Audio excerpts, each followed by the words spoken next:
Hola, ¿cómo están? Bueno, vamos a comenzar con tableros y conductores. Hasta ahora nosotros hemos concentrado nuestros esfuerzos en este señor que está aquí, que son los motores, sus características, cómo arrancan, cómo los controlamos y también aprendimos al dimensionamiento grueso de, por ejemplo, el centro de control de motores, que al saber dimensionar pues sabemos dimensionar los tableros. Y ahora vamos a ver la fábrica como un todo, pues, la industria como un todo, donde tiene interruptores generales, tiene tableros principales, tiene centros de control, pero también tiene subtableros, puede tener bancos de transformadores para corregir el factor de potencia y sobre todo manejar tablas para determinar esto que está aquí, que se llaman alimentadores, que son los cables que alimentan toda esta construcción. Y también ver el transformador. Entonces, eso es lo que vamos a tratar en la parte de hoy. Aquí tenemos dos fotos de dos tableros. Este tablero, aquí se ve las barras, aquí llegan las fases, este es el tablero, el breaker principal, aquí están los breakers secundarios, donde están los diferentes circuitos. Este se ve más claro, él tiene dos breakers porque se dividió en dos partes el tablero. Estos son breakers principales, es como dos tableros en un solo tablero. Aquí están los instrumentos de medición para ver cómo está la tensión, en que está funcionando el tablero. Aquí abajo está la parte de los neutros y las tierras. Aquí está un subtablero más pequeño, muy específico, un tablero de paso. Aquí pueden haber dos o tres breakers, son pequeños. Aquí está un tablero específico para un proceso determinado. Y a lo mejor en su casa usted ha visto este tipo de tablero que controla pues el alumbrado y cargas más pequeñas en nuestras casas. Además del alumbrado, pues la nevera, el, las lavadoras y eso así sucesivamente. Los tableros, como ustedes ven, esto es muy complejo, entonces es mejor esquematizarlo. Aquí están las líneas, las fases, se ponen, estos son los breakers, la simbología de los breakers, y no se dibuja el neutro, porque se supone que el neutro es común y no vale la pena detectarlo. Me explico mejor, aquí está un tablerito bifásico, donde tiene un breaker principal y un breaker diferencial. El marrón es la línea, observen ustedes la línea que alimenta todos estos circuitos, que aquí puede haber alumbrado, toma corriente, motorcitos y eso. Y este es el neutro. Entonces, este tablero dibujado aquí sería así. No se le dibuja el neutro, tampoco se le dibuja el cable de tierra, que es el cable de protección. Los tableros necesitan mucha información y aquí es importante que el ingeniero industrial sepa llenar esto, y lo van a tener que llenar, es uno de los ejercicios que vamos a hacer. Porque esta información es necesaria para el mantenimiento y la operación. Es necesario saber qué hay dentro de un tablero. Entonces aquí está la fecha de la última modificación o cuando se hizo esta información, el tablero de identificación del tablero, donde está ubicado, en el almacén, en la zona del proceso, en fin, la tensión de trabajo del tablero y las barras, porque aquí hay esfuerzos mecánicos. Nosotros no vamos a trabajar con esta parte porque no estamos trabajando en nada de lo que sea mecánico. Esto está definido muy bien en el Código Eléctrico Nacional. Aquí después vienen el alimentador, cuántas fases, el neutro, si tiene tierra, el tipo de tablero. Esto pueden dejarlo porque también no es tan importante para el análisis que nosotros vamos a hacer. El interruptor principal sí es importante, el número de polos de ese interruptor, la capacidad en amperes de disparo que tiene él, la tensión y la capacidad que él tiene en kiloamperes cuando hay un cortocircuito. Esto es muy importante para la robustez del breaker. Después vamos a explicar mejor esa situación. Entonces aquí está la tabla. Fíjense que están las líneas R, S y T. Y por ejemplo, los circuitos están numerados. Circuito 1, circuito 2. Por ejemplo, el circuito 1 es la iluminación de un sector de la fábrica.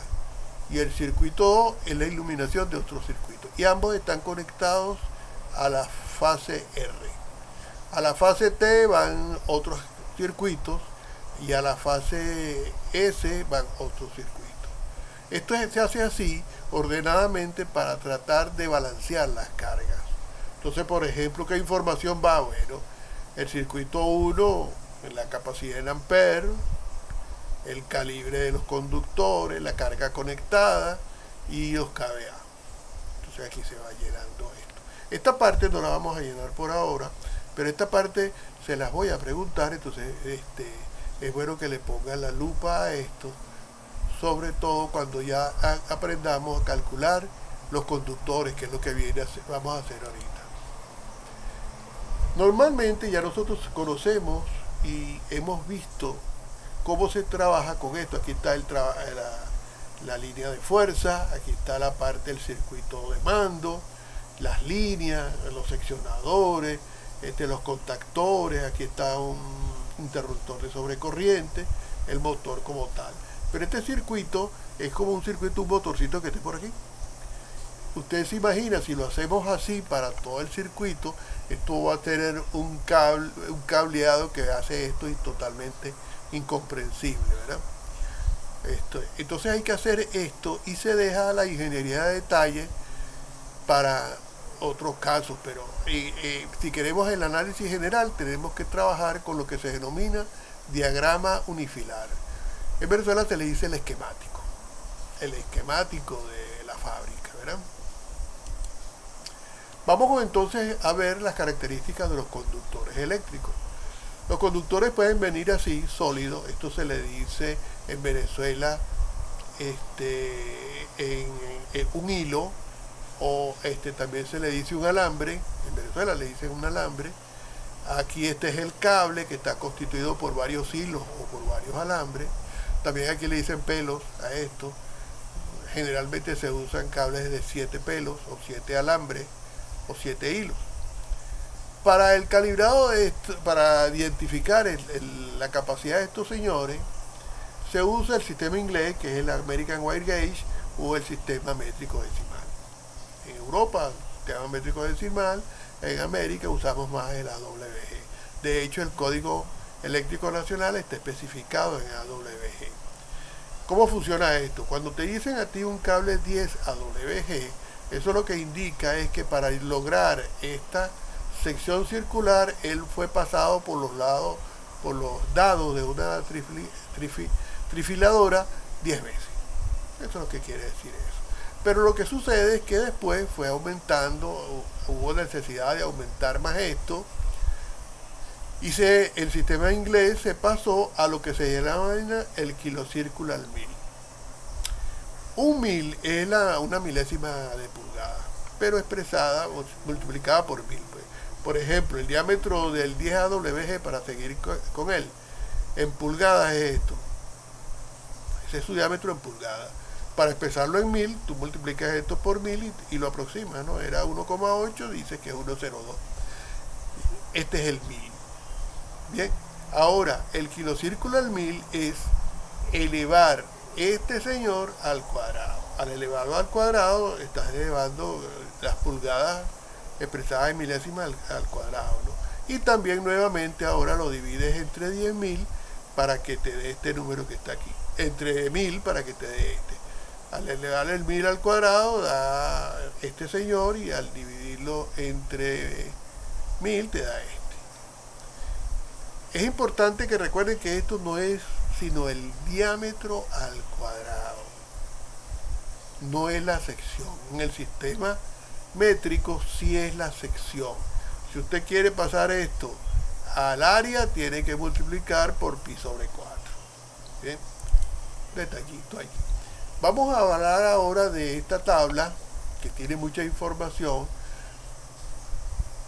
que es la que nos permite determinar en función de la corriente el tipo de calibre que va a usar para determinar el cable. Esto se denomina ampacidad. Y como esta tabla es bastante importante para lo que nosotros queremos, vamos a trabajar con ella en la segunda parte, porque tiene muchos detalles y ustedes saben que no nos podemos pasar de los 15 minutos porque se pone muy pesado, entonces el YouTube y no podemos enviar los videos. Entonces vamos a dejarlo hasta ahí y continuamos en la segunda parte. Hasta luego.